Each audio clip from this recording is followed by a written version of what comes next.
Welcome to the Sci-Fi Rancher story. Here you find the best HFY story written by human. Listen the story. If you like it, subscribe the channel.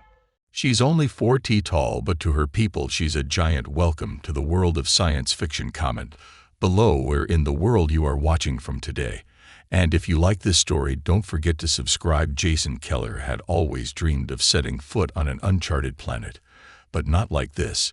The descent had been catastrophic. 1 minute, he was analyzing planetary readings in his cramped cockpit, and the next alarm screamed in his ears as his ship spiraled through the alien atmosphere, tearing through thick clouds before slamming into the rocky terrain below.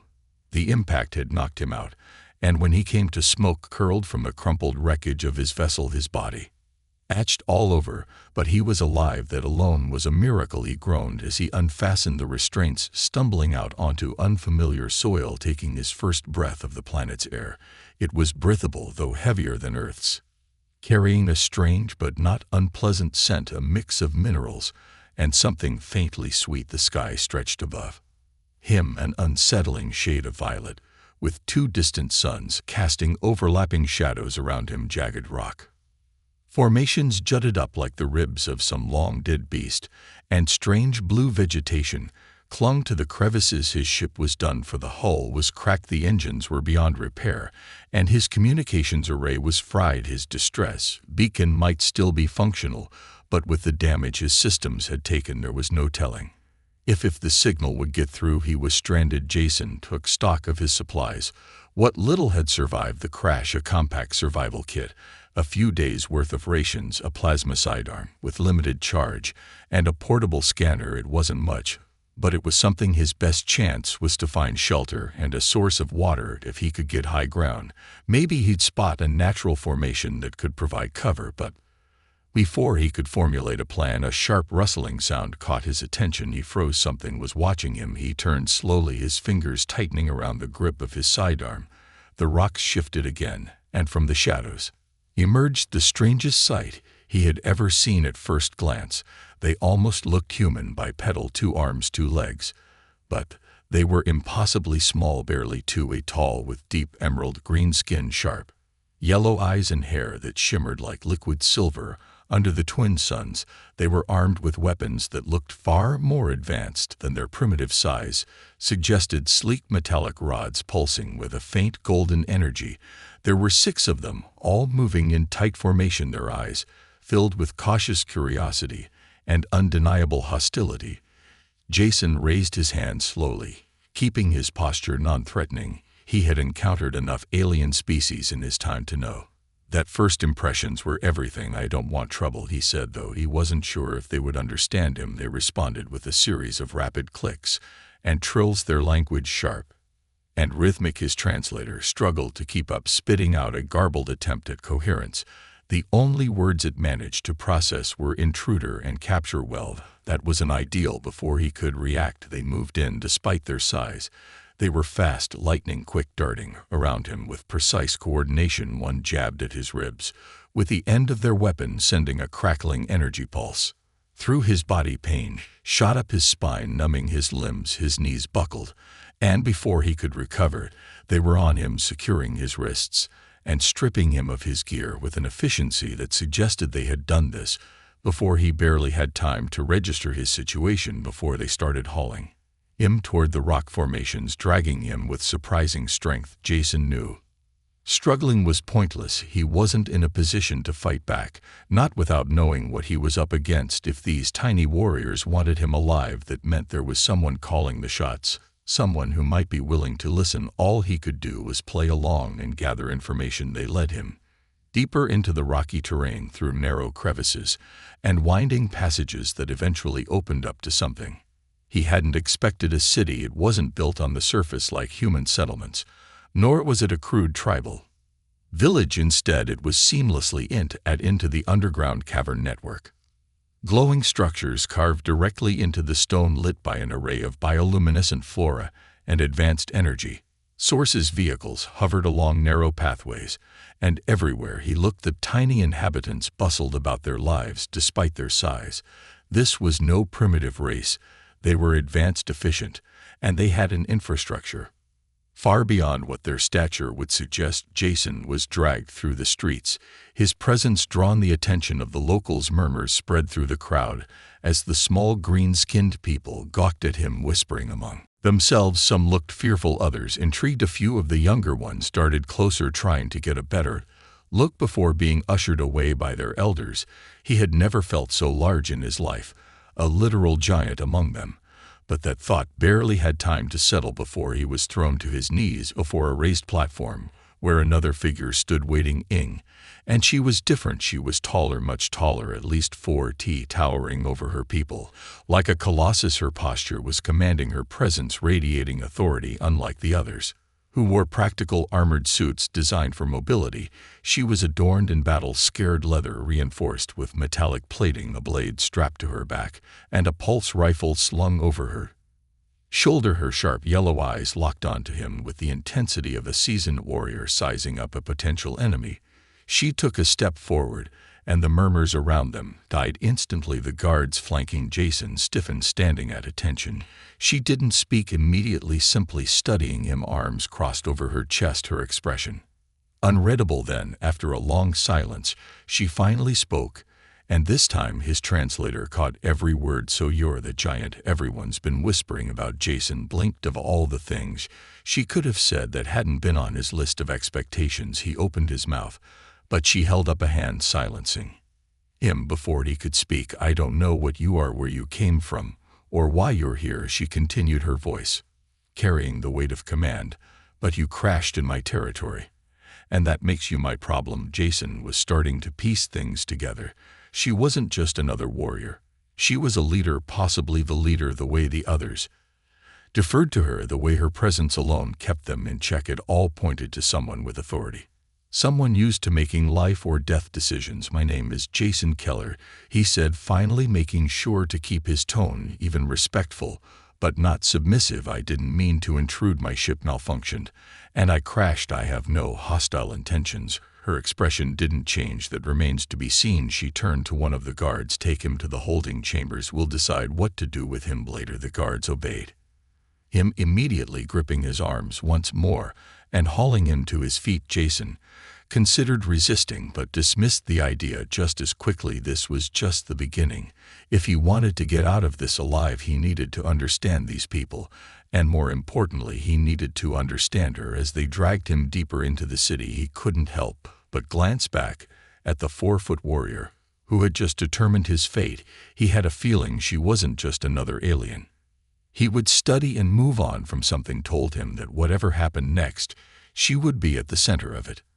And that was both an opportunity and a very dangerous problem. Jason sat on the cold metallic surface of his holding chamber, rubbing his wrists where the restraints had been. The cell was more sophisticated than he expected, not a primitive prison, but a containment unit reinforced with some kind of energy field that pulsed faintly every few seconds. He had tested it once, placing his hand close enough to feel the static hum that ran through his fingertips, and decided against pushing his luck. Whoever these people were, they had technology far beyond their size, and underestimating them would be a mistake. The chamber was small, barely tall enough for him to stand without hitting his head, and designed more for someone half his size.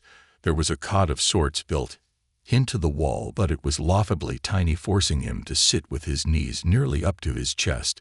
The only exit was a single doorway guarded by the shimmering field that prevented him from simply walking out. He wasn't sure if they. Her features were sharp, her yellow eyes piercing, and her stance carried an effortless confidence that made it clear she wasn't just some figurehead. She was a fighter through and through. "You're calm," she observed, stepping inside. Without hesitation, most prisoners panic, some beg, a few even try to escape. "You're just sitting there," Jason shrugged. "Panicking won't change my situation, and begging isn't my style. As for escaping," he gestured toward the energy field, "I'm not stupid." A small, almost imperceptible smirk tugged at the corner of her mouth before it disappeared. She tilted her head slightly, studying him like he was some unusual specimen under a microscope. "You're different," she said, "not just because you're big. You think before you act. That's rare." He leaned forward slightly, resting his elbows on his knees.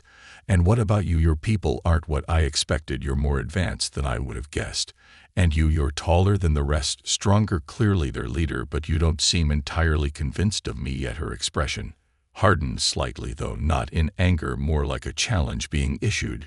"Because I'm not," she admitted. "You're an unknown variable. I don't like unknowns." "Then little change that," Jason said, his voice.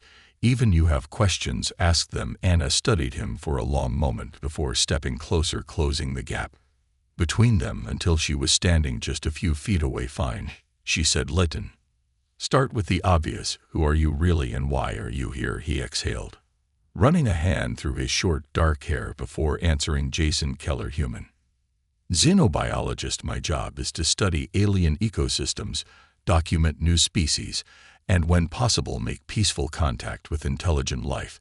He met her gaze steadily. "I didn't come here on purpose.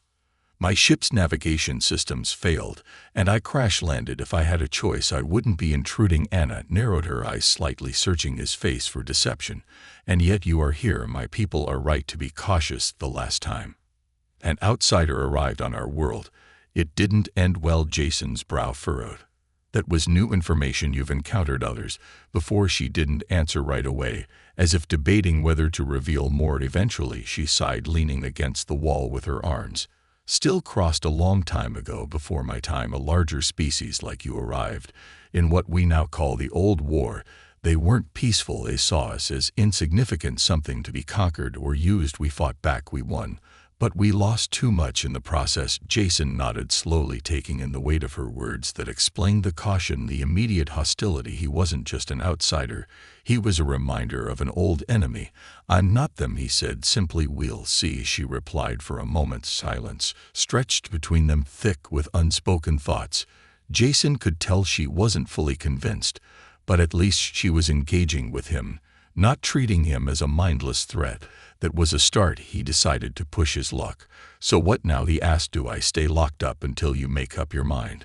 Because if you're looking for proof that I'm not a danger, keeping me in a cage isn't going to get you anywhere." Anna considered him for a long moment before exhaling through her nose. "You want out of this cell?" she asked. "Then prove something to me." Jason raised an eyebrow. "And what exactly do you want me to prove?" A faint gleam entered her eyes, something almost playful, but still edged with a serious undertone. "Strength," she said. "Not just physical, but mental. I want to see what you're capable of. Your kind has the advantage of size, but that means nothing if you don't know how to use it. I want to know if you're worth keeping around, or if you're just another oversized liability." Jason felt a smirk tug at the edge of his lips. "So what? A test, a trial, you could call it that," she said. "You'll compete against my warriors, a series of challenges, some physical, some strategic. If you impress me, maybe I'll reconsider your position here. If you fail," she shrugged, "then you stay in this cell until I decide what to do with you." It wasn't much of a choice. If he wanted to prove himself, if he wanted to earn even the slightest measure of trust, he had to play by her rules. And truth be told, part of him was curious. This was a culture unlike any he had encountered before, and Anna herself was proving to be far more complex than he had initially thought. As she wanted him to compete, to fight, to show what he could do, then he would. Jason stood slowly, stretching out his stiff muscles, then met her gaze with a steady, determined look. "All right," he said, "I'll take your test." Anna smiled. Then, not a kind smile, but one filled with the promise of challenge. "Good," she said. "Let's see what a giant like you is really made of." Jason had no idea what kind of tests Anna had in store for him, but he was already certain of one thing: he was going to be at a disadvantage the moment she led him out of the holding chamber and into the heart of the underground city. He could feel the weight of hundreds of eyes watching him. The small green-skinned inhabitants whispered among themselves as he passed, some pointing, others retreating in weary curiosity. He was a spectacle, a giant walking among them, and no doubt many of them expected him to fail whatever trial their warrior leader had devised. That was fine. He faced impossible odds before. The only way out of this was forward. Anna remained silent as she guided him through winding corridors carved into the stone, the walls lit by faintly glowing vines that pulsed with energy. Every now and then other warriors fell in step behind them, each wearing the same battle-worn armor. As Anna their weapons trapped to their backs, it was clear now he wasn't just being tested, he was being put on display. Whatever these trials were, they wouldn't be private, they were going to be a public spectacle, a way for Anna to prove a point, whether that point was that he belonged, or that he was weak and undeserving of their respect, remained to be seen. After several minutes of walking, they emerged into a vast open chamber. The space was unlike anything Jason had seen before, an underground coliseum, its walls lined with tiered stone seating where dozens of Anna's people had already gathered. Their excited murmurs echoing across the space. The ground was packed with hardened earth, marked with scuffs and scratches from past battles. At the center stood a circular arena, roughly 20 feet in diameter, its perimeter marked by glowing blue stones embedded in the ground. The moment Jason stepped inside, he understood this was a proving ground. Anna turned to face him, her arms crossed over her chest, her sharp yellow eyes appraising him. "This is where we test strength," she said, "physical, mental, and strategic. If you want to be more than just a caged curiosity, you'll have to show me that you can hold your own." Jason exhaled, slowly rolling his shoulders. "All right," he said, "what's the first test?" Anna motioned to one of the warriors standing near the edge of the arena. The figure stepped forward, a male shorter than Anna, but still taller than the average of his kind. His green skin was marked with faint scars, and his yellow eyes held no amusement, only cold calculation. He wore a thin, flexible set of armor that allowed for speed and agility, and in his hands he carried two curved blades that gleamed under the chamber's light. "Strength in combat," Anna said simply. "No weapons, just skill. You win by either forcing your opponent out of the circle or making them yield." Jason glanced at the warrior in front of him, then down at his own hands. No weapons, that put him at an even greater disadvantage. These people were smaller, faster, and clearly trained for battle in ways he wasn't. His size gave him reach, but that only mattered if he could actually land a hit. He'd fought before. Basic combat training was part of his fieldwork as a xenobiologist, but that was against opponents his own size. This was something else entirely. The warrior didn't wait for him to dwell on it. The moment Anna gave a sharp nod, he lunged forward with startling speed, his blades a blur of motion. Jason barely had time to react before one of the curved weapons slashed toward his ribs. He twisted his body just in time, the blade slicing harmlessly past his side. But his opponent didn't stop there. The second blade came up, aiming for his shoulder, and Jason had no choice but to block. He brought up his arm, feeling the sting of metal scraping against the thick fabric of his jumpsuit. If those blades had been real, rather than dulled for training purposes, he would already be bleeding. The crowd roared in approval, their voices blending into an excited hum. Jason gritted his teeth. He needed to change tactics. His opponent was fast too. Fast to catch with brute force, but he was predictable. Every movement was designed for speed and precision, meant to overwhelm larger opponents. If Jason kept trying to block or dodge, he'd lose. He needed to use his opponent's own speed against him. He took a calculated step back, allowing the warrior to press forward. Another slash came, this time aimed at his thigh. Jason pretended to stumble, letting his weight shift forward just enough to make it look like he was off balance. The warrior took the bait, lunging in for what he thought would be the finishing strike. Jason moved. He dropped low, sweeping his leg out in a wide arc. The warrior caught mid-lunge, had no time to react before Jason's foot slammed into his smaller frame. The impact sent him tumbling backward, skidding across the ground just inches from the glowing blue boundary line. He recovered quickly, springing back to his feet. But Jason could see it now, the hesitation, the recognition that he wasn't just a lumbering giant, easy to outmaneuver. Jason wasn't playing by their rules.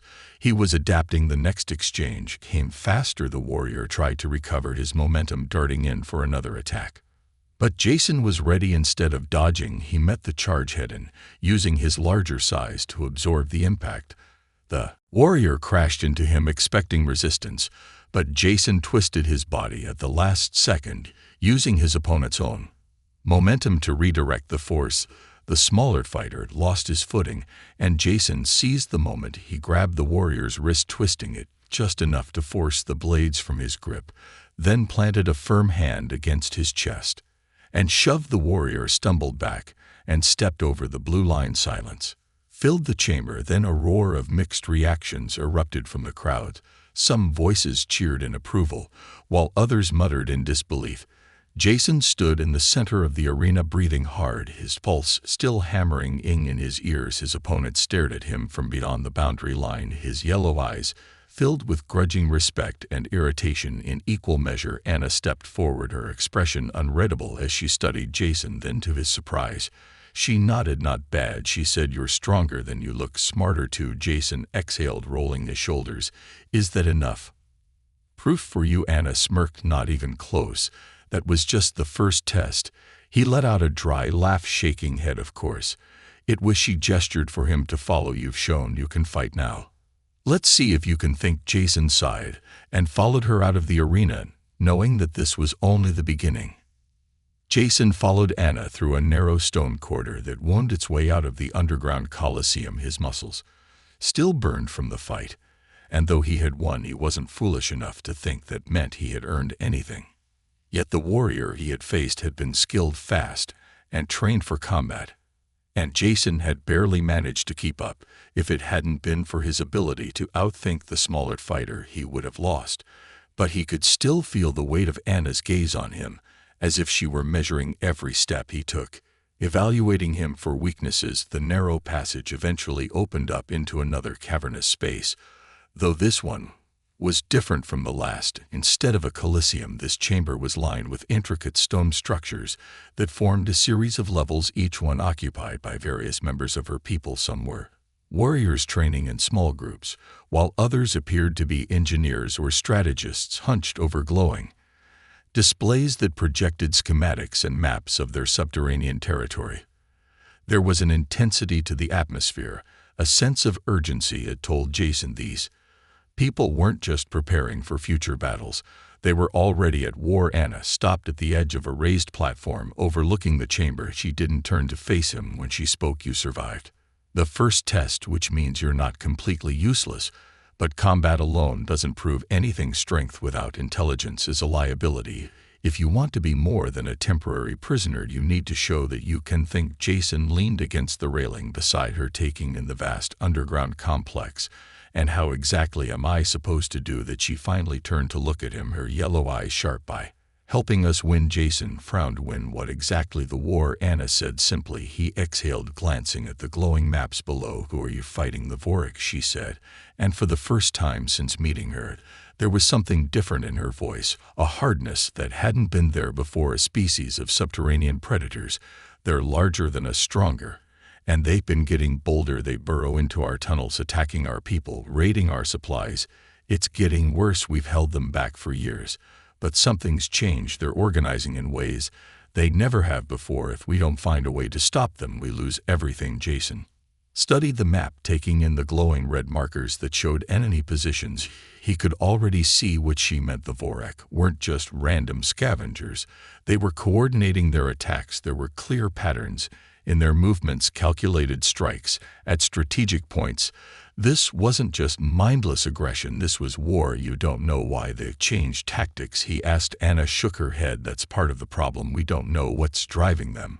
But they're attacking in larger numbers, hitting us where it hurts most. We've held them off, but we're losing ground." Jason crossed his arms, his mind already racing. This wasn't just some primitive conflict, it was a battle of survival.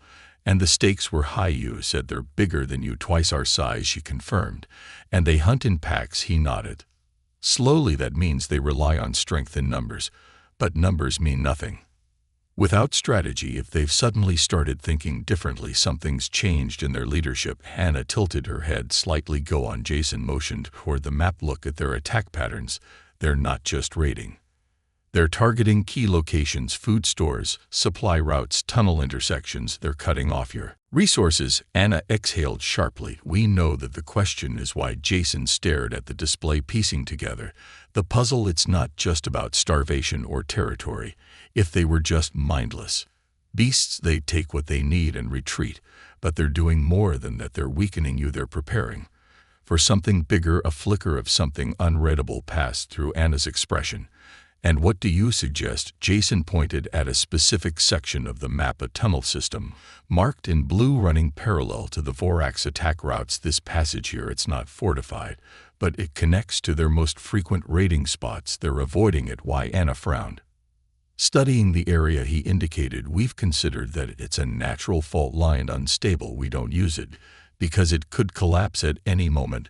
Jason smirked. Exactly, and neither do they. Her eyes widened slightly as she realized what he was saying. You're suggesting we use the terrain against them?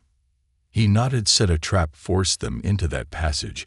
If we control the timing, we can trigger a collapse that cuts off their forces, trapping them or burying them outright. Anna's lips curled into something that was almost a smile. Clever. He shrugged. You said you wanted strategy. There it is. She studied him for a long moment before finally nodding. We'll see if it works, but if you're wrong, we'll be sending warriors into a death trap. Jason met her gaze evenly. Then let me help set it up. If I'm wrong, I take responsibility. Anna held his stare for a long moment before finally nodding. Fine, you're coming with us. That was the last thing Jason had expected. You mean? She smirked. You didn't think I was just going to take your word for it, did you? If you really believe this plan will work, then you'll be there to make sure it does. Jason sighed, rubbing a hand over his face. He had wanted to prove himself, but this was escalating faster than he had expected. Still, this was his best chance to show that he wasn't a liability. If he could help them win this battle, maybe he'd finally earn a place among them. Maybe Anna would finally trust him. She turned to the warriors below, her voice sharp and commanding. Prepare a strike team. We move at first. Like the warriors saluted, moving with practiced efficiency. Jason felt the weight of what he had just signed up for settling in his chest. He had come to this planet expecting to be a scientist, a researcher. Now he was about to march into battle. Anna stepped closer, her voice lower now, just for him. You wanted to prove yourself, Jason Keller. Now's your chance. He exhaled, nodding. Guess I better not mess it up. She chuckled softly. You better not. And with that, she turned and walked away, leaving Jason staring after her, wondering how in the hell he had ended up here and what exactly he was willing to do to survive. Jason didn't sleep that night. He sat in the war chamber long after Anna and the others had left, studying the glowing maps, memorizing the tunnel layouts, and running through the plan over and over in his head. It was a solid strategy, but solid didn't mean guaranteed. There were too many variables. If the Vorak caught on too soon, if the tunnel collapsed too early, if their warriors hesitated for even a second too long, it could all go wrong in an instant. And if it did, Jason would be the one to blame. He had given them this plan. He had convinced Anna to trust him to put her people's lives in his hands. Now he had to make sure it worked at some point. Exhaustion got the better of him, and he must have dozed off, because the next thing he knew, a sharp nudge to his shoulder jolted him awake. He blinked, disoriented, and found himself staring into Anna's piercing yellow eyes. She was crouched in front of him, arms resting on her knees, watching him with that unreadable expression she always wore when she was evaluating something or someone. You're still here, she said. Jason ran a hand over his face, shaking off the last remnants of sleep. Guess I lost track of time. She didn't look impressed. Or you didn't trust yourself enough to stop thinking. She stood, motioning for him to follow. Come on.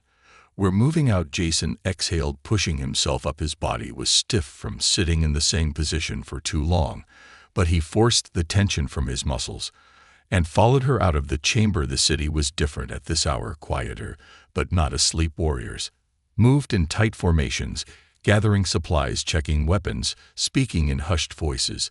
There was a tension in the air, a quiet determination that was almost palpable. These people had fought wars before, and they knew what was at stake. Anna led him to a waiting group of warriors, all of them dressed in reinforced combat armor, their weapons strapped to their backs. They eyed him as he approached, their expressions a mix of curiosity and skepticism. He could tell they still didn't trust him, that some of them likely thought this entire plan was a mistake, but they followed Anna, and Anna had chosen to listen to him. That was enough for now. We move quickly and quietly, Anna said, addressing the group. Our goal is to lure the Vorak into the designated tunnel and collapse it on them. No unnecessary risks, no heroics. We do this clean, and we do it smart. The warriors nodded, and Jason found himself oddly impressed.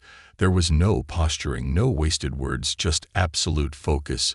They weren't just soldiers, they were survivors, and that made them far more dangerous than any military force he had ever seen. They moved out, navigating through the underground tunnels with a practiced ease that Jason envied. Even though he was taller, stronger, and had longer strides, he was still the least efficient in their movement. They moved like shadows, slipping through the terrain as if it were second nature, while he had to actively remind himself to stay quiet, to be mindful of every step.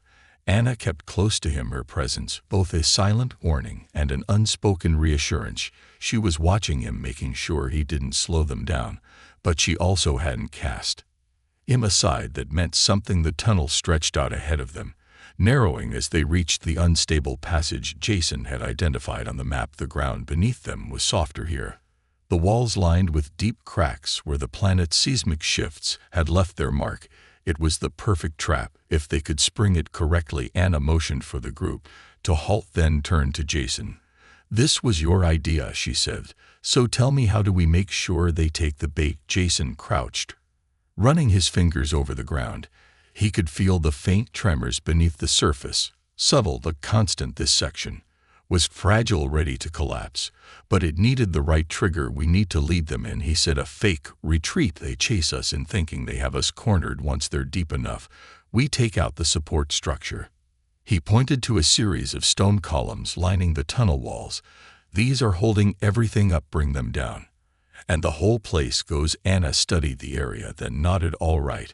But that means someone has to be the bait." Jason already knew where this was going. "I'll do it." The warriors shifted, exchanging glances, and Anna's eyes flickered with something almost like amusement. "You're volunteering to run straight into a horde of Vorik?" Jason smirked. "You wanted me to prove myself right.